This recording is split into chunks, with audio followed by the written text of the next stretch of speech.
Lipuh bau. Iya geningan ya. Jadi budak angon deh ya. Ya. Ya, kedah kerasa jeblogan, Pak. Udah apa naki mah teresep tutunjuk kayak hungkulnya. Ya. Ngabejaan hungkul ente terjun. Mohon. Bener teh. Mohon. Teresep yang jiwaki mah. Mending keneh kieu lah. Ya. Kapake heug teu kajun jeung aki mah nya. Ya. Itulah. Nah, ini mah ngobrol langka aki. Cing ari Nur Maha Agung teh nu kumaha? Aduh. Lamun Nur Maha Agung ku aki dibejakeun secara dijabarkeun, ditonyokeun kanu lain berarti meureunnan. Najang naon aya bahasa gat laisa kamis lisaiun nya. Gitu. Ngan ieu mah urang nyieun conto we nya. Urang nyieun conto. Nur Maha Agung teh nya. Sabab yakin da Gusti Nu Maha Suci teh sok ngadamel gambaranana. Nya, tuh tinggal kieu kaluhur. Tinggal kadu moncoro. Mohon, aduh, carabu. Carab. Nya. Mohon. Ki Aup nyebutkeun eta serap berarti urang silo ka diri urang. Urang masih keneh silo ka Nurna Nu Maha Agung. Nya.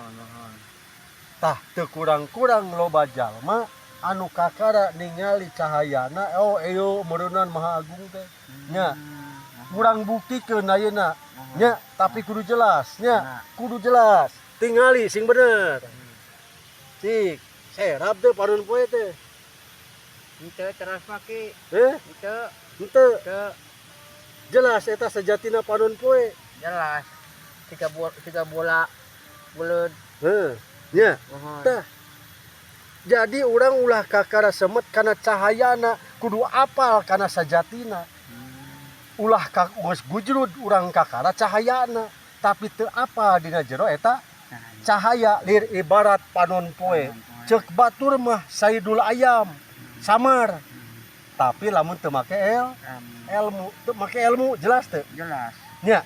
Tah tidinya itulah simbulna kade. Simbulna Nur Maha Agung. Kartos. Gitu. Da ngaji mah kudu buktinya. Kudu aya contona, kudu aya gambaranana, kudu aya simbulna. Tah tinggal engke ka jero.